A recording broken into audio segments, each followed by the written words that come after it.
A confusão que chamou a atenção de todo o Brasil nesse fim de semana. O casal, dono de um coelho que tinha autorização judicial para embarcar com o bicho, mas foi impedido pelos funcionários da companhia aérea. O desentendimento, como você vê na tela, terminou em vias de fato, xingamento, homem caindo em cima do coelho, mulher acudindo o coelho, funcionária tentando tomar o celular do dono do coelho. Foi uma loucura. A gente vê o desfecho dessa história, tem enquete para você participar com a gente ao vivo e conversa com uma especialista para saber quem que tá certo nessa... Oh, que coisa, gente, a mulher foi pra cima mesmo. Vamos ver quem é que tá certo nessa briga. Primeiro domingo do Enem surpreende candidatos com tema de redação sobre registro civil. O problema enfrentado por cerca de 3 milhões de brasileiros que, por não terem documentos, não conseguem acessar políticas públicas e direitos básicos. Homem morre após ser arrastado por enxurrada durante uma forte chuva. José Valder Barbosa tentava limpar esse bueiro que você vê na tela, que estaria entupido, mas ele acabou caindo na galeria de águas pluviais e foi arrastado pela força da água da chuva. Muro ameaça cair em cima de 2 casas em Arniqueira. As famílias foram retiradas, Kátia Gomes? Oi, Malta, as famílias foram retiradas sim, o muro ainda corre o risco de desabamento, olha aqui, ele está completamente torto e por isso as famílias tiveram que abandonar suas casas. Daqui a pouquinho eu volto ao vivo com a Defesa Civil. Obrigado, Kátia. O presidente Jair Bolsonaro sancionou o projeto de lei que cria o auxílio gás no valor de 50% do preço médio do botijão de cozinha de 13 quilos. É o programa Gás dos Brasileiros. Vamos ver como é que funciona. Aqui no Distrito Federal já tem, né? Um auxílio gás, que é o cartão gás. É um botijão a cada 2 meses para as famílias. A gente vai entender os detalhes em instantes. Dados mais recentes mostram que 92% das atuais mortes por Covid-19 são de pessoas não vacinadas aqui no Distrito Federal. Entendeu? E no dia D da vacinação contra a Covid, as doses foram aplicadas no sábado em diferentes locais, como feiras, igrejas, até mesmo na rodoviária do Plano Piloto. Eu estou muito honrada de ter vindo tomar essa vacina, porque eu quero a minha saúde para mim e para todos. Se eu me amo, eu quero amar todo mundo e vocês também. Então, que coisa maravilhosa. Obrigado pela declaração da senhora. A reportagem completa já já. E na água mineral, as piscinas estão reabertas. Tatuzinho? Pois é, Malta. Olha só que novidade é essa para o Brasiliense. Após quase 2 anos aí fechada, a piscina da água mineral, tão famosa por ser uma importante atração, não só de lazer, mas também turística aqui do Distrito Federal, foi reaberta ao público e veja só, com horários diferentes, das 6 da manhã até às 5 horas da tarde. Daqui a pouco a gente traz todos os detalhes, Malta. Um dos mais tradicionais pontos de lazer do Distrito Federal está de volta. Eu adoro! Fui já tem uns 3 anos, mas, gente, se você quer espairecer, tá achando que tá com energia pesada, quer dar uma, sabe, descarregada na natureza, você tem que ir para a água mineral, que agora tá reaberta, fica no Parque Nacional de Brasília. Após 1 ano e 8 meses fechadas por conta da pandemia, as piscinas foram reabertas ao público. Eu não sei lá de fora se tá fazendo sol ou se tá chovendo, mas o Tatuzinho sabe dizer. Inclusive, pode dizer se tá pronto de sunga para poder tomar banho de piscina. Tatuzinho, é com você, boa tarde. Fala, Malta, boa tarde para você, meu amigo, a todos assistindo ao nosso SBT em Brasília, no Distrito Federal e também na região do entorno. Olha, eu vou dizer para você, pela primeira vez, quase 2 anos de SBT, eu tô triste hoje. Por quê?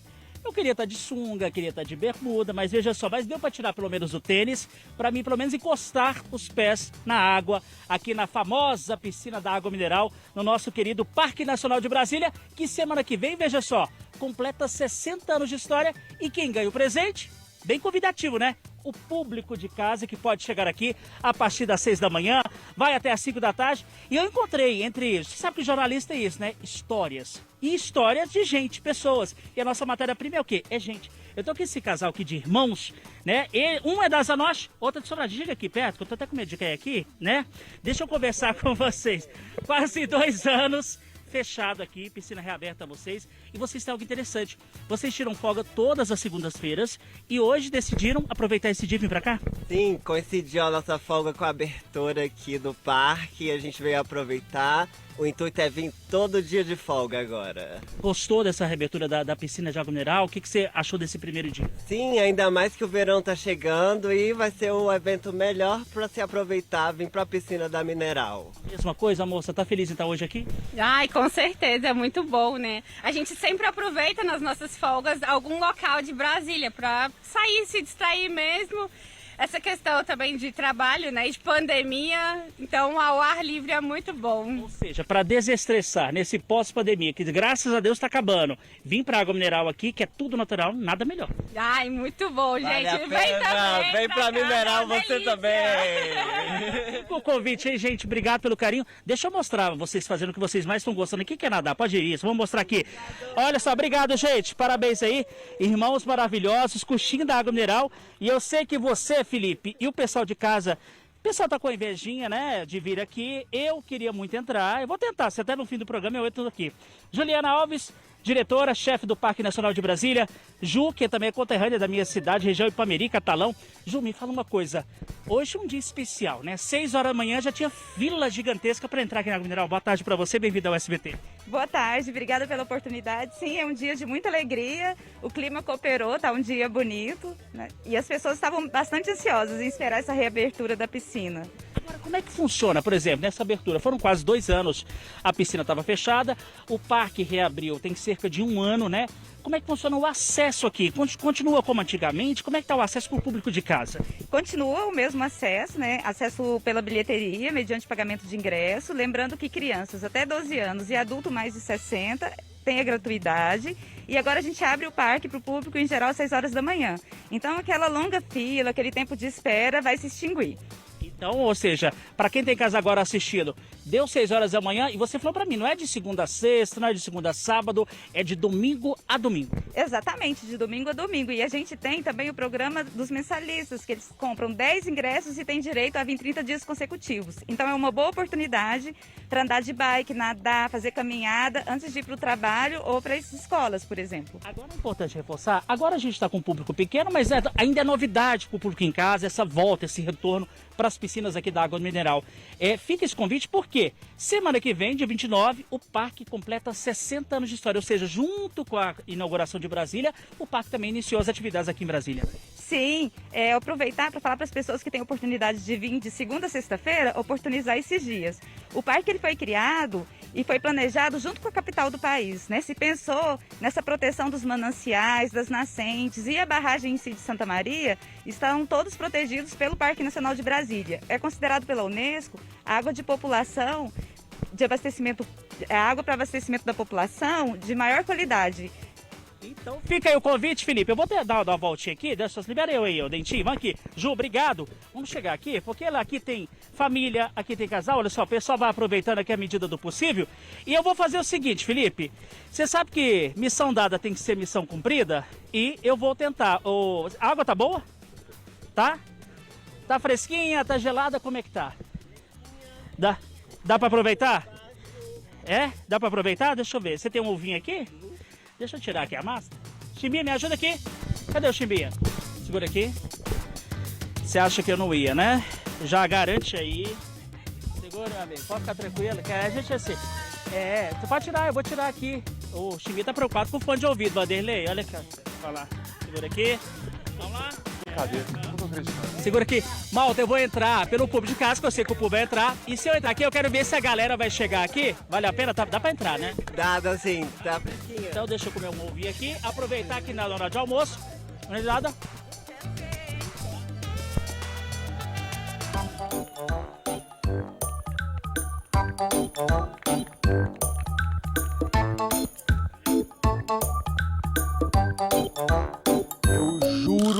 Eu juro pra você em casa que isso não foi combinado.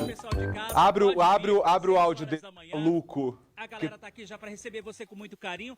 Vai até as 4 horas da tarde para você garantir o convite, como disse, R$16. Mas quem já tá aqui na piscina da Água Mineral pode ficar até 5, né, Ju? Ju, não vou te puxar não, fica tranquilo que eu não faço essa maldade. Então, faz esse convite aqui só para reforçar, porque eu vou falar. A água tá boa para mim, eu que sou goiano, do interior de Goiás, tá numa água mineral, natural, em contato com a natureza, nada melhor, né? Nada melhor, sim, pessoal. Vamos tentar vir principalmente de segunda a sexta-feira. Gente, olha que começou ali tirar as coisas, eu falei, não, o Tatuzinho não vai se jogar na água, não. Que maluco, Pamela, que homem maluco, mesmo meu sem Deus do sunga, céu. sem bermuda, tô aqui só pra provar que o sol tá gostoso, tá bonito aqui em Brasília, mesmo com aquelas nuvens, algumas nuvens isoladas, nubladas, mas pode vir, o calorzinho tá compensando de Brasília e dá pra refrescar até as 5 da tarde. Bora lá, tchau, gente! Do Tatuzinho, gente, eu não acreditei. Vai ter que se secar agora, rapaz. Como é que vai entrar no carro da televisão, molhar banco? Alguém leva uma roupa pra ele, pelo amor de Deus. É o nosso repórter. É o nosso canal. É assim mesmo que a gente trabalha. Muito bem, pessoal. Ontem foi o primeiro dia de prova do Enem 2021. Os estudantes daqui de Brasília enfrentaram uma forte chuva, Tatu é doido, tá? Para chegar aos locais de prova. E o tema da redação surpreendeu. Os candidatos tiveram que escrever sobre invisibilidade e registro civil, garantia de acesso à cidadania no país. Foi o portão abrir para a chuva começar. Ao meio-dia, um temporal caiu em várias regiões do DF neste domingo. Candidatos enfrentaram um longo congestionamento para chegar nesse local de prova na Asa Norte. Quem não levou guarda-chuva ficou ensopado. Mesmo assim, teve mãe registrando o momento, a selfie do primeiro Enem da filha. Muita chuva, muito engarrafamento, a gente veio correndo, mas graças a Deus deu certo e ela acabou de entrar agora. Alguns pais reclamaram por ter apenas um acesso para os estudantes no local da prova. Falta de desorganização pura da comissão do Enem. Isso aqui, não abriram os mais portões para os alunos entrarem. Estacionamento bloqueado.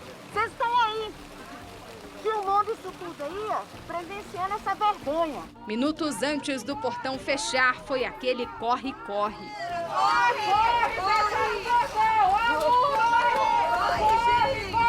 Nesta primeira prova do Enem, os estudantes responderam questões de linguagens e ciências humanas. Também foi o dia da temida redação. O tema escolhido foi invisibilidade e registro civil, garantia de acesso à cidadania no país. Nessa redação, achei que você podia fazer várias citações. Você podia citar a Declaração Universal de Direitos Humanos, você podia citar várias coisas, né? Então, pra você foi tranquilo até, né? Foi ok, né?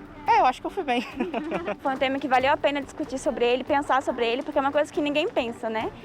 É o tipo de tema que ninguém imaginava que iria cair, mas foi de suma importância. Eu acho que eles poderiam ter sido, mas tem uma consideração maior com a gente, questão da redação. A redação, para mim, não fez menor sentido o tema. A gente não conseguia escrever sobre aquilo, entende? Foi um tema totalmente difícil. Eles poderiam ter retratado um tema que estava na nossa realidade agora, como o preço da gasolina, como a pandemia, assim, mas botaram um tema nada a ver. O presidente da Associação Nacional dos Registradores de Pessoas Naturais divulgou um vídeo falando sobre a importância do tema da redação, proposto no exame. É justamente com o registro de nascimento, que é universal e gratuito, que as pessoas, uma vez assentadas, passam a existir para o Estado. É ali que nasce um filho para o Estado brasileiro e com ele todos os direitos inerentes à pessoa. Este ano, a preparação para o Enem foi cercada de polêmicas. Nas últimas semanas, 37 servidores do INEP entregaram os cargos, alegando interferência do governo e assédio moral. O presidente Jair Bolsonaro chegou a dizer que agora as questões do Enem começavam a ter a cara do governo. Mas para os candidatos, a prova seguiu o mesmo padrão de exames anteriores. Eu não vi muita interferência, assim, como eu expliquei, eu senti muita dificuldade para interpretar os enunciados da prova, então eu não percebi muito isso. Quando eu comecei a fazer a segunda parte da prova, eu tentei identificar, eu vi que tinha alguma coisa sobre o contexto histórico que poderia ter mudado, mas eu não consegui identificar. Enquanto os estudantes faziam o Enem, a Frente Parlamentar Mista de Educação montou um QG para acompanhar o andamento da prova. É muito importante que o Ministério da Educação e a gestão do INEP saibam que o Congresso Nacional e a sociedade civil organizada estão observando passo a passo a execução desse Enem. Que nós não aceitaríamos de modo algum qualquer desatenção por parte do Ministério e por parte da gestão do INEP sobre essa prova, que é uma prova altamente técnica, constitui-se um dos maiores exames do mundo, acho que perde apenas para o Gaokao, que é o exame chinês, e que, portanto, o governo precisa tratar essa política pública com a devida atenção que ela merece. Que o gás de cozinha está caro, a gente já está cansado de saber, mas hoje nós temos uma notícia que pode ajudar muita gente a enfrentar essa crise, e a notícia vem pelo governo federal. O presidente Jair Bolsonaro sancionou hoje o projeto de lei que cria um Vale Gás para bancar metade do preço do gás de cozinha para famílias de baixa renda por 5 anos. A sanção foi publicada no Diário Oficial da União. Então eu chamo a Caroline Aguiar, que é chefe da cobertura nacional do SBT em Brasília, está com a gente ao vivo, por dentro do assunto. Carol, boa tarde para você. Como é que vai funcionar, hein? Boa tarde, Malta. Boa tarde a todos que nos acompanham. Bom, esse benefício vai ser pago a cada 2 meses para as famílias que estão inscritas no CAD Único, que é o cadastro único, aquele mesmo do Auxílio Brasil. E além de estar inscrita no CAD Único, a família tem que ter uma renda per capita, ou seja, por pessoa, de no máximo R$ 550. Ou seja, são famílias de baixa renda que vão receber esse benefício a cada 2 meses. E o valor mínimo desse benefício estabelecido na lei é de 50% do preço médio do botijão de 13 quilos. Ou seja, a gente foi atrás desse valor aí. Hoje, o preço médio do botijão no Brasil é R$ 102,52, né? Um preço absurdo, mais de R$ 100. Então, tendo como referência esse valor, o benefício seria mais ou menos de R$ 51,26. O governo ainda não divulgou exatamente quanto vai ser esse valor e nem quando vai começar o pagamento. Mas o governo tem 60 dias para regulamentar esse sistema de pagamento e começar a pagar o auxílio gás. Então a gente fica aí na expectativa desse auxílio que vai ajudar muita gente, porque com certeza tem muita gente precisando, né, Malta? Pois é, Carol, apontando, pessoal, a câmera para o QR Code que vai aparecer em breve aqui na tela, você vai cair direto no site do sbtnews.com.br, que é a sua fonte segura de informação, e lá nós temos uma reportagem explicando todos os detalhes desse projeto de lei. Tá aqui já no cantinho para você. Vou pedir pro pessoal aí do Switcher manter o QR Code na tela, enquanto a Carol trata desse próximo assunto, que aí você que está em casa tem tempo de pegar a câmera do celular e apontar aqui para a tela. E outro assunto que mobilizou o noticiário político, que está bombando, é a corrida para definir os candidatos à presidência no ano que vem. Ontem, o partido PSDB fez um esquema especial para definir o candidato, mas o desfecho parece que não foi o esperado, né, Carol? Não mesmo, Malta. Tinha muita expectativa nessa decisão do PSDB que não saiu ontem. Vamos voltar um pouquinho e explicar. O PSDB está fazendo uma eleição interna para definir quem vai ser o candidato do partido para as eleições à presidência no ano que vem. E são 3 candidatos: o governador de São Paulo, João Dória, o governador do Rio Grande do Sul, Eduardo Leite, e o ex-prefeito de Manaus, Arthur Virgílio. E ontem começou essa votação. Teve um evento aqui em Brasília para marcar o início dessa votação, e a votação estava sendo feita por meio de um aplicativo, por causa da pandemia, né? A maioria dos correligionários do PSDB ia votar por meio desse aplicativo. Só que ao longo do dia, essa ferramenta começou a apresentar muitos problemas. Várias pessoas não estavam conseguindo votar. E aí, primeiro, eles resolveram, vamos aumentar o prazo de votação. A previsão era encerrar às 15 horas da tarde de domingo. Aí falaram, vamos até às 18. Mas ao longo do dia, o aplicativo continuou apresentando problemas. E aí, a cúpula do PSDB decidiu suspender essa votação. Quem votou ontem, os votos, segundo a legenda, vão ficar guardados de forma segura, mas essa votação vai ser retomada numa data que vai ser definida hoje à tarde, numa reunião que vai haver entre a cúpula do partido e os representantes das 3 campanhas. Então, hoje à tarde, a gente vai saber quando continuam as prévias do PSDB. E por que a gente está falando desse assunto, né? Por que é tão importante? Porque a definição do PSDB de quem vai ser o candidato da República deve dar aí um rumo para o que vem se chamando de terceira via, né? Um caminho entre a esquerda, a extrema esquerda e a extrema-direita, entre o presidente Jair Bolsonaro, se ele viesse ser candidato à reeleição, e o ex-presidente Lula. Então, há muita expectativa em torno dessa decisão interna do PSDB, só que a gente só vai saber quando vai ter o resultado hoje à tarde. Tá bom, Carol. Muito obrigado, pelas informações. Bom trabalho para você. Délio Lins e Silva foi reeleito presidente da OAB-DF. Ele fica à frente da entidade até 2024. 12.328. Esse foi o total de votos recebidos por Délio Lins e Silva Júnior, da chapa Avança Mais OAB, na eleição realizada no fim de semana. O número corresponde a 41% dos votos válidos e reelegeu o advogado para o segundo triênio à frente da OAB-DF. Agora, ele comandará a entidade até 2024. Formado pela UNB, Délio Lins e Silva Júnior é advogado criminalista, pós-graduado em Direito Econômico e mestre em Ciências Jurídico-Criminais pela Faculdade de Direito da Universidade de Coimbra, em Portugal. Essa foi a primeira eleição online da OAB-DF em 61 anos de história. A vice-presidência ficará a cargo de Linda Tariana. Ao todo, 5 candidatos concorreram à eleição. Apesar do resultado, todas as chapas inscritas na disputa seguem sob júdice em relação à cota de integrantes que se autodeclaram pardos ou negros. Um muro com 30 metros de extensão e mais de 3 metros de altura ameaça cair em cima de casas lá no setor Arniqueira. Isso aconteceu depois das chuvas do último fim de semana, abalaram a estrutura desse muro e a Defesa Civil foi acionada para avaliar os riscos. Kátia Gomes está no local. Kátia, como é que está a situação por aí? Onde é que você está, minha amiga? E as famílias foram tiradas daí? Boa tarde. Oi, Malta, boa tarde para você, boa tarde para todo mundo. 2 famílias já foram retiradas das casas porque o muro corria o risco de desabar em cima delas. Estava conversando aqui agora com o Reginaldo, ele é o responsável pelo muro e ele estava me explicando que ele tentou fazer ali, como é que é a palavra que o senhor falou? É aterrar aqui o terreno, não é? Para construir uma garagem, só que infelizmente com a forte chuva o muro acabou cedendo. E aí ele precisou colocar alguns pedaços de madeira para poder conter e não cair em cima da casa dos vizinhos. Só que os vizinhos já foram realocados, né? Já estão na casa de parentes. Mas me explica, o que o senhor queria fazer aqui? Eu queria fazer assim, que esse meu lote aqui é acidentado, entendeu? Aí eu fiz um muro, aí agora para fazer o aterro, entendeu?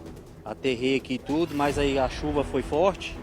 Aí pesou a terra e sendo que era para ter passado uns canos que fazia a drenagem, entendeu? Então a construção de drenagem. Foi, a drenagem do vizinho lá. Aí eu fiz outro muro, porque não tinha deixado fazer a drenagem. Aí eu fiz o outro muro colado, aí pesou a terra e a água, entendeu? Aí deslocou o muro. Mas o senhor está tomando todas as providências agora? Já, toda a providência. Já estou vendo aqui tudo, tirando a terra. E vou começar de novo, né? Fazer outro muro e ficar de boa. Tá ótimo. Malta, deixa eu mostrar aqui a situação para vocês. Aqui vocês estão percebendo que é um terreno, né, com uma descida. É uma área considerada de risco. Aqui é uma região irregular, como várias outras regiões aqui de Arniqueiras. Vou descer aqui com cuidado, porque é um pouco perigosa aqui, para poder mostrar para vocês como é que está a situação do muro aqui embaixo. Olha só.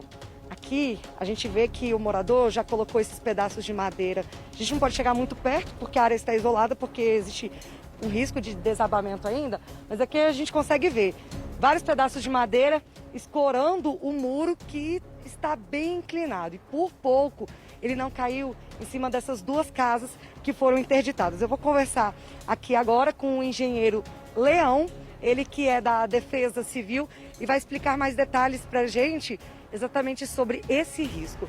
Ainda existe risco de desabamento desse muro? Sim, ainda existe risco, né? Uma das medidas que a gente pediu prioritariamente é para fazer o escoramento. O proprietário ele já escorou e a gente pede também que seja retirado a carga do solo. Por você retirando a carga, você alivia a pressão dessa estrutura. Então vai ter que retirar toda aquela terra ali de cima. Isso. E em conjunto com o responsável técnico também. A gente fez essa orientação, que ele procure um engenheiro e que faça todo o estudo para ver a melhor forma de fazer a retirada e, consequentemente, a reconstrução, o reforço do muro, do que ele deseja, infelizmente, nessa situação. O problema aqui foi exatamente a falta de drenagem. Quando ele não fez a drenagem, então quando choveu, a água não tinha por onde sair. A gente vê aqui que o terreno é bem acentuado, então no período de chuva ela tem acúmulo de água e pelo fato da estrutura não ter tido feito o sistema de drenagem do muro, teve um acúmulo de água, um acúmulo de peso e, consequentemente, o colapso parcial da estrutura. Perfeito, muito obrigado pelas suas informações. Então é isso, malta, a gente vai continuar acompanhando a situação dessas casas, desses moradores e também do muro. Qualquer novidade, a gente volta aqui no SBT Brasília. Volto com você. Combinado, Kátia. Obrigado pelas informações. Ainda por causa da chuva, um homem morreu após ser arrastado por uma enxurrada. José Valdeir Barbosa tentava desentupir um bueiro perto de casa, no Riacho Fundo. Era sexta-noite quando o seu José Valdeir Barbosa tentava limpar esse bueiro que estaria entupido. Ele acabou caindo na galeria de águas pluviais e foi arrastado pela força da água da chuva. Os bombeiros foram chamados e fizeram buscas durante a madrugada, mas o corpo do homem de 43 anos só foi encontrado na manhã de sábado, nas margens deste córrego que fica a cerca de 3 quilômetros do local do acidente. Um momento de muita dor, é uma coisa que a gente não esperava, né? Um rapaz jovem, né?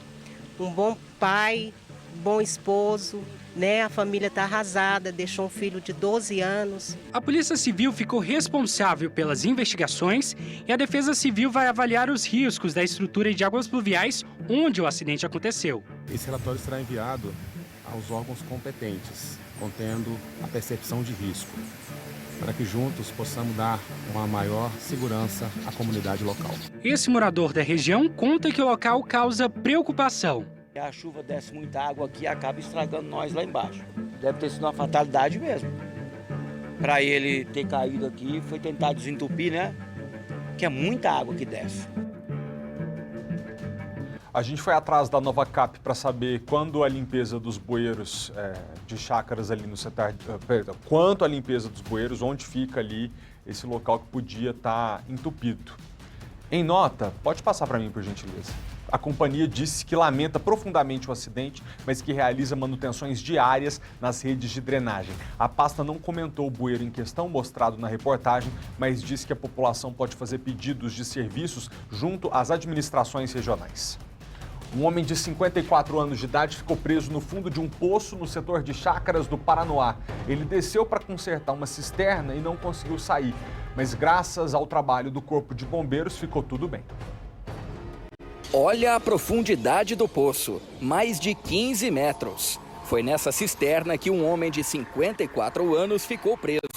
Cláudio de Oliveira desceu de corda até o fundo da cisterna para realizar um reparo na bomba de sucção usada para abastecer a caixa d'água da chácara onde mora, quando acabou ficando preso, pois não conseguia subir de volta pela corda que desceu. Familiares pediram socorro, que chegou com 4 viaturas e 22 militares. Os bombeiros precisaram montar uma espécie de guindaste para descer um dos militares até o fundo do poço, para só então resgatar a vítima, que sofreu apenas ferimentos leves e não precisou ser levada para o hospital. O resgate durou cerca de 40 minutos. Ô pessoal, e a loucura da história do coelho nesse fim de semana? Você ficou sabendo? Diretor, bota na tela aí as imagens porque é de assustar. Um casal de brasileiros, donos de um coelho, tinham, esses dois, autorização judicial para levar o animal a bordo de um avião. Mas eles foram barrados pela companhia aérea. Aí começou uma discussão tão grande que terminou com troca de palavrão, com ameaça. Olha, o que você vê na tela é o dono do coelho falando com alguém pelo telefone e ali brigando. Nossa, a funcionária da companhia tentando tirar o celular dele. Olha, foi um show de horrores. Foi um horror. Assim que os funcionários da companhia passaram... dos limites é indiscutível. Que a história terminou mal para todo mundo é indiscutível. Então eu te pergunto aqui agora, o que mais te chocou nessa história? Você vai respondendo para mim enquanto vê a reportagem no ar. Vamos colocar aí, o QR Code está na tela. A pergunta que eu te faço é, o que mais te chocou na história do coelho que provocou essa confusão no aeroporto? E são 4 opções para você, que você vai ver a reportagem e vai entender do que a gente está falando. Primeiro, é o cara cair em cima do coelho no meio da discussão. 2, a esposa, coitada, não sabendo ali se acode o coelho ou se acode o marido.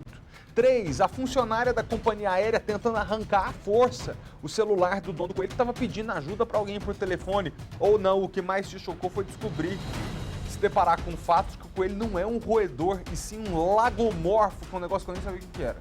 E que é o que o Ronald vai colocar, né? Não, Ronald, você falou mesmo que você não sabia que coelho era isso. O que mais está chocando o pessoal?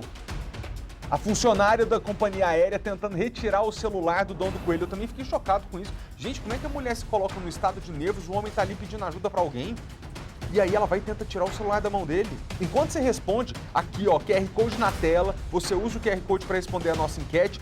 Acompanhe a reportagem, você vai entender a confusão, descobre o que mais te chocou e conta pra gente. A viagem de 15 horas foi o de menos. A gente conseguiu embarcar com a nova decisão do juiz, com o apoio da polícia. O Coelho Alfredo desembarcou em Dublin, capital da Irlanda, neste sábado, onde vai morar com os donos. Fim de uma saga. A confusão foi na quinta-feira no maior aeroporto do país. O casal foi impedido de embarcar com o Coelho por atendentes da companhia aérea KLM. O passageiro foi empurrado e caiu em cima da mala onde o animal estava. O cliente partiu para cima de um funcionário, que revidou com socos. Para, gente, para! Depois, uma colaboradora tentou tomar o celular dele. Virou caso de polícia. Os passageiros registraram um boletim de ocorrência. Antes mesmo de comprar a passagem, Jorge e Gabriela já haviam acionado advogados. No dia 12 de novembro, a Justiça de São Paulo concedeu uma liminar autorizando o embarque do Coelho. A passagem estava marcada para o dia 15, mas a companhia aérea disse que não haveria tempo hábil para liberar a viagem do animal. Ao longo da semana, o voo foi remarcado 3 vezes. O casal informou a KLM ter autorização da Justiça para viajar. O problema originou pelo comandante exatamente por essa fala. Ele falou claramente, ele é um roedor, ele vai escapar da casinha e vai derrubar o avião. Mas coelhos não são roedores. A principal diferença está nos dentes. Lagomorfo. Coelho não é roedor. Os coelhos, os lagomorfos, eles apresentam 2 pares de incisivos superiores, ao contrário dos roedores que apresentam basicamente 1 par de incisivo superior. Essa é a principal diferença. Mesmo assim, a KLM disse que não transporta roedores por razões de segurança, mas que, devido a um equívoco da companhia, o transporte excepcional do animal na cabine, com base em uma decisão judicial, não foi comunicado à tripulação. E esse documento, inclusive, é transcrito em inglês, ou seja, era de fácil compreensão até mesmo para o comandante, que não se tratava de um roedor. Segundo a Agência Nacional de Aviação Civil, não há legislação sobre o transporte aéreo de animais. E a decisão cabe às companhias aéreas. A Justiça Federal de Curitiba deu até terça-feira para a ANAC regulamentar o embarque de coelhos. Tanto que a gente sofreu tracas de táxi com ele, e agora é só alegria e só curtir. Fora dessa confusão e para tentar entender melhor a história do ponto de vista legal, eu quero chamar agora para conversar com a gente a advogada Manuela Félix Maia, do escritório Sarub Cisneiro, está conosco ao vivo no estúdio do SBT News. Ô Manuela, obrigado por estar aqui com a gente. Deixa eu te perguntar, o fato de não ter uma legislação única, específica para o transporte aéreo de animais, acaba gerando também cenas como essa, né? Tinha alguma coisa que podia ser feito para evitar essa confusão? Que loucura! Obrigado pela presença com você. Boa tarde, Felipe. É um prazer estar aqui com vocês. A gente percebe nesse caso que os donos do animal de estimação, eles se antecederam, né? Eles verificaram que existe uma resolução da ANAC que autoriza o transporte de animais domésticos. Atualmente, esses animais domésticos são cães e gatos. Em atenção a essa resolução, eles se anteciparam e entraram na justiça para que tivesse o direito deles declarado. A resposta da companhia aérea realmente ela extrapolou, né, o limite do razoável, o que deveria ter sido feito nesse caso. Considerando a discordância da empresa no sentido de embarcar o animal, o mais prudente seria que o jurídico da empresa fosse acionado e este apresentasse o recurso cabível na ação onde foi concedida essa liminar para os donos do animal de estimação. O que você pode nos dizer hoje sobre o transporte de animais? O cachorro e o gato está permitido, mas no caso de outros bichos tem que ser caso a caso mesmo na justiça? Como é que funciona isso? Exato. Não está regulamentado a questão de transporte de coelhos, mas eu acho que é uma questão de bom senso, razoabilidade. A gente está falando de um animal que é muito menor que um cachorro e um gato e que é silencioso, não transmite doenças, então assim... Essa situação poderia ser evitada a partir da análise da situação. A gente tinha uma decisão judicial que conferia um direito para os donos do animal e a questão de analisar o bom senso. A gente está tratando de um animal de pequeno porte que não causaria qualquer prejuízo ou dano à tripulação naquele momento. Impressionado com a mulher que foi tentar arrancar o celular à força do homem. Tem um outro caso que envolve animais e que causou polêmica também esse fim de semana, que é o de um jovem autista que foi barrado por agentes de segurança num dos terminais do metrô DF, sábado à tarde. Ele estava acompanhado por um cão de serviço que ia ajudar nas dificuldades sociais que ele tem por ser autista. Ouve comigo, Manuela, o depoimento dele para a gente poder comentar alguma coisa em seguida. Roda aí, diretor. Nós estávamos na estação do metrô e fomos barrados primeiramente na parte do elevador, quando o guardinha falou pra gente que eu não poderia entrar com o meu cachorro, porque o cachorro não é deficiente. Embora eu tenha mostrado para ele a carteirinha de identificação, e mesmo assim ele continuou dizendo que ele não poderia entrar, que eu deveria usar a escada.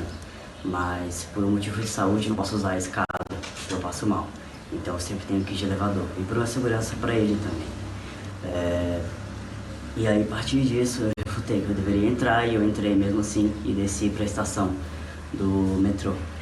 Quando foi que me barraram de novo, apesar de já ter passado o cartão, eles me barraram e falaram que eu deveria esperar um pouco, e eu entreguei toda a identificação. E aí depois ele veio me falar que o cachorro não poderia entrar porque o cachorro não está com colete escrito cão guia. Sendo que se tivesse com colete escrito cão guia, eu seria basicamente preso, porque eu estaria infringindo a lei, eu não posso fazer isso. Eu estaria mentindo que eu tenho cão guia, sendo que eu não sou deficiente visual. Eu sou autista, tenho um cão de assistência, cão de serviço. Aí a partir disso eu mostrei a lei pra ele e falei que a lei de acessibilidade se cabia em todos os locais e também o estatuto da pessoa com deficiência. E ele veio me falar que a lei não se cabia ao metrô, que o metrô tem as próprias leis e que não é cabível. O que não faz sentido nenhum, sabe? Nenhum mesmo, porque eu tenho direito à acessibilidade, eu tenho direito a estar com esse cachorro comigo, porque basicamente é o que me dá a independência, é o que me dá a autonomia para poder sair de casa e fazer as coisas sem precisar de um parente, sem precisar de alguém para me ajudar numa crise. No caso, ele me ajudaria. Então, foi falta de humanização, foi uma falta de respeito e foi um descumprimento da lei. Em nota, o metrô disse que o usuário não foi impedido de entrar no sistema, mas que, como o regulamento de transporte de tráfego e segurança não prevê transporte de cão de serviço, só de cão guia, o segurança do metrô teve que checar as informações com a área responsável e o usuário teve que aguardar na linha de bloqueio por cerca de 20 minutos até o embarque ser autorizado. Manuela, nesse caso, faltou ao metrô já ter uma regulamentação prévia, uma regra mais estabelecida para não... Faltou uma regulamentação, mas como no caso anterior que eu comentei, eu acredito que faltou razoabilidade. O autismo ele é considerado uma deficiência, a gente tem essa deficiência resguardada por uma lei federal. Além disso, nós temos um estatuto de inclusão da pessoa com deficiência. O objetivo central desse estatuto é justamente a inclusão. E uma forma de concretizar essa inclusão é a utilização de cães-guias pelas pessoas portadoras de necessidades especiais. A gente tem também em lei resguardado a utilização desses cães como auxílio a essas pessoas. Então, embora não exista a previsão de cães sociais, né, que é o que aconteceu no presente caso, é uma questão de razoabilidade. A gente está lidando com uma pessoa que ela precisa estar incluída, ter pleno acesso ao direito de ir e vir, ao transporte público, a todos os serviços públicos disponíveis a todos os cidadãos.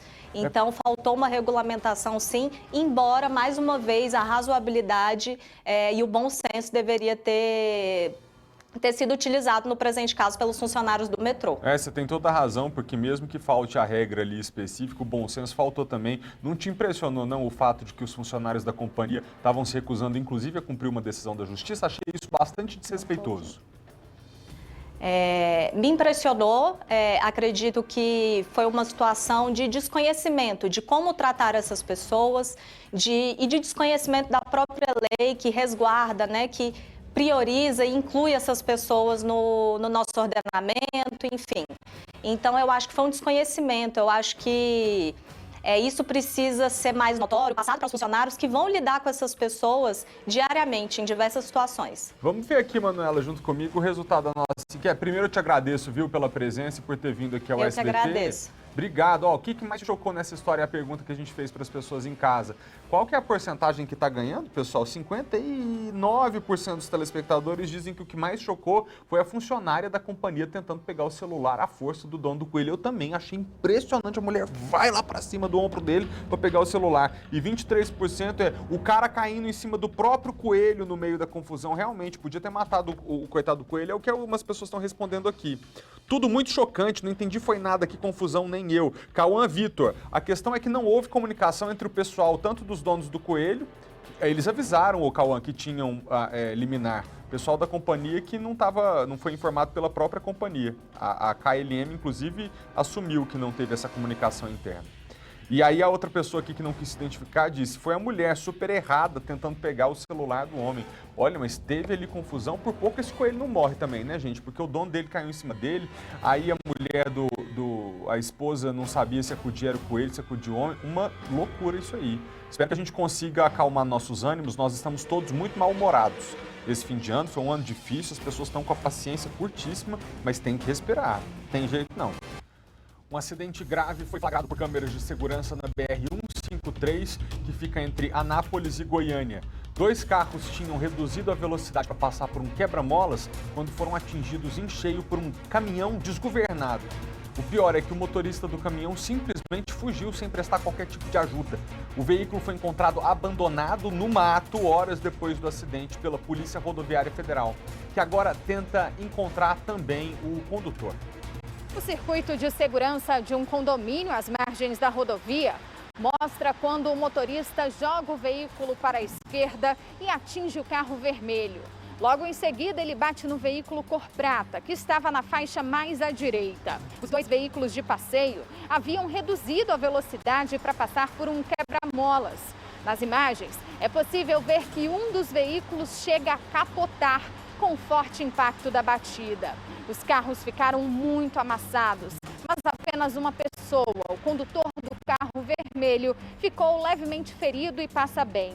Ele foi transportado para um hospital em Anápolis, Goiás. Ainda de acordo com informações da Polícia Rodoviária Federal, o motorista do caminhão fugiu sem prestar socorro. E pelas imagens, é possível perceber que ele estava acima da velocidade permitida na via. Algumas horas depois do acidente, os agentes da PRF conseguiram localizar o caminhão. Ele estava abandonado, escondido em uma mata. O veículo, que tem registro em Tocantins, foi levado para a perícia. A Polícia Civil vai investigar o caso. O repórter Lucas Barbosa, da nossa afiliada TV Serra Dourada, está por dentro desse caso. Lucas, boa tarde, seja bem-vindo ao SBT Brasília. Tem novidade, amigo? Oi, Felipe, muito boa tarde, obrigado. É muito bom estar aqui no SBT Brasília. Você de casa também, uma excelente tarde. Finalmente, o motorista desse caminhão foi identificado. Isso graças à ajuda da população. Mais uma vez, porque no dia que ele abandonou o veículo, na sexta-feira, o mesmo aconteceu também. O fato é que nas últimas atualizações, para você que acompanha a gente aqui, é de que esse motorista vai prestar depoimento agora à tarde no 5º DP em Anápolis, aqui em Goiás. Ele que causou esse acidente na BR-153 ao bater nesses 2 veículos. Mas assim que tiver esse depoimento dele, a Polícia Civil também vai ouvir os 2 motoristas que foram atingidos, tanto do carro vermelho como do outro veículo também. E isso vai definir se a Delegacia de Trânsito vai assumir as investigações ou então se vai ser a Delegacia Distrital. O fato é que as imagens chamam bastante atenção, né? O veículo passando pela BR-153, dá pra gente perceber esses 2 carros de passeio reduzindo a velocidade quando estão ali chegando perto de um quebra-molas, quando o caminhão parece não perceber e acaba atingindo em cheio os 2. Esse acidente aconteceu na sexta-feira. 6 horas depois, a Polícia Militar e também os policiais rodoviários federais encontraram esse veículo a cerca de 1 quilômetro aqui da BR-153, já com o veículo abandonado e toda a parte da frente danificada. O veículo, que é do Tocantins, foi apreendido e as investigações agora vão seguir, até porque esse motorista acabou fugindo mais de 2 vezes e aí não tem o flagrante. Mas ainda assim ele vai prestar depoimento agora à tarde na Delegacia de Polícia na cidade de Anápolis. É com você, Felipe. Obrigado, Lucas, pelas informações. Bom trabalho para você. Meu Deus. Sábado, pessoal, aqui no Distrito Federal foi o dia D da vacinação contra a Covid-19. Nos 28 pontos que foram abertos especialmente para esse mutirão, mais de 11 mil doses foram aplicadas. A ideia do dia D foi levar a vacina para mais perto da população, já que muita gente ainda não tinha conseguido ir até os pontos de vacinação. Neste sábado, foram eles que chegaram até as pessoas. Igrejas, feiras e até mesmo na rodoviária do Plano Piloto, ponto central de Brasília, agentes de saúde passaram o dia imunizando quem passava em um dos locais mais movimentados da cidade. teve gente tomando a primeira dose. Na verdade, eu não tinha tido a oportunidade de vacinar, né? Estava trabalhando e tudo, e hoje por passar por aqui pela rodoviária e estar tendo a oportunidade de vacinar, por que não? Vou tomar a primeira dose e a vacina da gripe. No total, nos 28 pontos de vacinação, 11.881 doses de vacinas contra a Covid-19 foram aplicadas. É uma facilidade para todos nós, né? Tem muita gente que não pode ir até eles, mas hoje eles vieram até a gente, que aqui é o ponto que passa mais pessoas todos os dias. Então, foi uma ótima escolha aqui na rodoviária. Além da vacina contra a Covid, os pontos volantes também ofereceram o imunizante contra a gripe. Foram ao todo 1.229 doses da vacina contra a influenza aplicadas. Graças a Deus consegui, né? Estava tentando. Teve até quem se emocionou com o sentimento de coletividade trazido pelo avanço da vacinação. Eu estou muito honrada de ter vindo tomar essa vacina, porque eu quero a minha saúde para mim e para todos. Se eu me amo, eu quero amar todo mundo e vocês também. E eu vou tomar porque eu necessito. Tenho um problema de saúde e vou tomar por causa disso também, né? E para proteger também a minha família e proteger meus amigos. A senhora tem tanta razão, que os dados oficiais confirmam isso que essa entrevistada nos disse, confirmam a eficácia da vacina da Covid-19 nos moradores do Distrito Federal. 92% das mortes atuais em decorrência da doença, da Covid, registradas aqui no DF, são de pessoas não vacinadas. Segundo o levantamento feito pela pasta, dos 10.966 óbitos registrados do início da pandemia até o dia 16 de novembro desse ano, 92,2% foram de pessoas que não estavam imunizadas. Das mais de 10 mil pessoas que perderam a vida por causa da Covid-19, só 858 tinham 14 dias ou mais de intervalo entre a segunda dose e a data da morte. Quer dizer, os dados mostram, um outro exemplo, o crescimento do índice de vacinação entre os meses de julho e setembro e a redução da ocupação dos leitos de UTI e de mortes a partir de outubro, quando o Distrito Federal chegou a 58,69% da população com a imunização completa. Então hoje, basicamente, quase todo mundo que está internado com Covid-19, quase todo mundo que infelizmente perde a vida para Covid-19 é porque não se vacinou. Então você que está em casa me acompanhando agora, não faça isso não. Está chegando o Natal, Ano Novo, você vai ter a oportunidade de rever sua família, de abraçar os seus entes queridos. Por que você ainda não foi tomar essa vacina? Esquece polêmica, fake news de WhatsApp. Não, a vacina é eficaz, a vacina é segura. Todo mundo que está tomando e se imunizando completamente está tendo a oportunidade de voltar à vida normal. Não perca essa chance você também. Falando nisso, a Organização Mundial de Saúde voltou a alertar lá na Europa sobre a nova onda de Covid-19 e estima que 500 mil pessoas podem morrer até março por lá se medidas urgentes não forem adotadas. O que acontece? Muitos europeus estão se recusando a tomar vacina e aí não toma vacina e ao mesmo tempo protesta contra a medida restritiva. Eu não entendo isso, mas vamos ver juntos. Sem máscaras, contra a vacinação, contra o lockdown e qualquer medida de restrição às liberdades individuais. Milhares de pessoas protestaram em Roma, na Itália, no centro de Londres, na Inglaterra e novamente na capital austríaca. Primeiro país ocidental a introduzir obrigatoriedade de vacina e impor novo lockdown nacional para controlar a quarta onda de Covid-19 na Europa, de volta ao centro da crise sanitária. Na sexta-feira à noite, polícia e manifestantes entraram em confronto violento em Roterdã, na Holanda. 7 pessoas ficaram feridas e dezenas foram presas depois de atear fogo em bicicletas e viaturas da polícia. A Organização Mundial da Saúde demonstrou imensa preocupação com essa nova onda de Covid aqui na Europa e recomendou a reintrodução imediata de medidas como, por exemplo, o uso de máscaras, que aqui na Inglaterra foi relaxado pelo governo. Para o diretor regional da OMS, a vacinação deve ser incentivada por meio de campanhas educativas, mas a obrigatoriedade, ainda vista como um último recurso, deve começar a ser discutida por todos do ponto de vista legal e ético. A combinação do inverno, da resistência à vacina e da variante Delta, que é muito mais contagiosa, causou essa explosão de casos na Europa. Se nada for feito, 500 mil mortes podem ser registradas até março do ano que vem. O alerta está dado para quem quiser ouvir ou não. A mudança no esquema vacinal para quem recebeu o imunizante da Janssen, como eu, tem causado dúvidas em muita gente. É que, diferentemente de outros países, como nos Estados Unidos, por exemplo, o Brasil anunciou a necessidade de uma segunda dose antes da aplicação da D3, que é a dose de reforço. Lá vai a Arlete pela terceira vez ao posto de saúde. Eu tomei a primeira dose da vacina da Janssen. Já está liberada a segunda dose? Não tem previsão? Tá bom, então, obrigada. Ela foi vacinada 5 meses atrás. Fiquei feliz por ter sido dose única. E segundo o que eu via na época, nas pesquisas, era uma das vacinas que tinha um percentual mais alto, né, de imunização. Hoje eu tenho dúvidas, eu não sei nem se estou imunizada ainda. A sensação de insegurança e as dúvidas que a Arlete tem são as mesmas de muitos brasileiros que receberam a vacina da Janssen. Nem os postos de saúde sabem ainda quais as medidas que serão adotadas.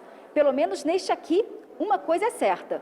Por enquanto, não há uma dose sequer do imunizante. Da Janssen, a gente ainda não tem nenhuma informação a respeito. Nesta quinta-feira, o Brasil recebeu 1 milhão de doses da vacina, que até então era administrada em dose única. O Ministério da Saúde agora recomenda uma segunda dose, que deverá ser aplicada pelo menos 2 meses depois da primeira. O reforço virá após 5 meses. Decisão embasada em quê? É o que questionam vários especialistas, como esta médica da Sociedade Brasileira de Imunologia. A gente, quando planeja uma política pública, a gente precisa se basear na evidência científica. E não tem evidência para essa decisão. Então, realmente, essa não seria a melhor maneira de fazer. Um estudo publicado na revista Science mostra que dos imunizantes usados nos Estados Unidos, o da Janssen foi o que apresentou a maior queda de proteção em 6 meses. Por isso, o governo norte-americano já está aplicando reforço na população, uma dose a menos do que o Brasil passou a recomendar. Agora eu já não sei nem o que pensar. Eu estou totalmente perdida, confusa mesmo, de verdade. Uma consultoria de educação constatou que as escolas particulares recuperaram as matrículas perdidas no período da pandemia. Escola, amigos, professores. No ano que vem, tudo será novidade para o Lucas, de 6 anos. Depois de passar por um colégio público durante a pandemia, ele voltou para a rede privada. Legal, eu acho. A matrícula em um colégio particular foi por questões objetivas. Busca por qualidade, método, estrutura de atividade física, material. A busca por um ensino de melhor qualidade para os filhos após a retomada das aulas presenciais tem impulsionado as matrículas para 2022 na rede privada. Um levantamento feito com 1.500 escolas particulares de todo o país mostra que o registro de novos alunos para o próximo ano letivo cresceu 8% até agora, e a previsão para março é de um aumento médio de 22%. Resultado positivo para o setor que registrou 34% de evasão na pandemia. O estudo revela ainda que a maioria das matrículas está em escolas voltadas à classe C, com mensalidades de R$ 500 a R$ 1.000. E 65% dos novos alunos são dos ensinos infantil e fundamental 1, muitos vindos da rede pública. Educação infantil, no ensino online, as escolas menores de educação infantil fundamental 1 tiveram muita dificuldade em ministrar aula por vídeo para crianças pequenas. No ano passado, esta escola, na zona leste de São Paulo, teve uma evasão de 8%. Agora registra um aumento de 26% nas matrículas. Nossa principal estratégia foi manter os valores de 2020, nós não tivemos reajuste nas nossas mensalidades. O Lucas gostou da escola e já sabe o que quer fazer. Estudar bastante e brincar bastante. Ó, eu tenho uma novidade para você. Está de volta o Cartinha de Natal do SBT, uma corrente do bem para transformar sonhos em realidade. Você quer participar? É muito simples, basta apontar a câmera do seu celular para esse QR Code que já está na tela e contar pra gente quais são os seus desejos para esse Natal. O QR Code vai ficar aqui enquanto eu te dou as informações, então você pode pegar a câmera do seu celular, apontar para ele e se inscrever. Outra alternativa é você acessar o Instagram do SBT Brasília e clicar no link que aparece na bio, é @SBT Brasília. O que nós aqui do SBT vamos fazer? A A gente vai selecionar histórias especiais que vão ser contadas no mês de dezembro aqui no SBT Brasília primeira edição e também no programa É Sábado. Como é que você se inscreve? Eu digo de novo, aponta a câmera do seu celular para o QR Code que está aqui na tela, no cantinho, ou acesse @SBT Brasília no Instagram e clica no link que está lá na bio. A gente vai selecionar histórias especiais, vamos contar aqui no jornal. Quem sabe eu mesmo não vou fazer uma visita aí na sua casa, hein? Ia ser muito bom a gente poder se encontrar pessoalmente. Quem sabe o seu sonho vai virar realidade. Então é o Cartinha de Natal SBT. Escreva pra gente, porque os seus sonhos podem se tornar realidade.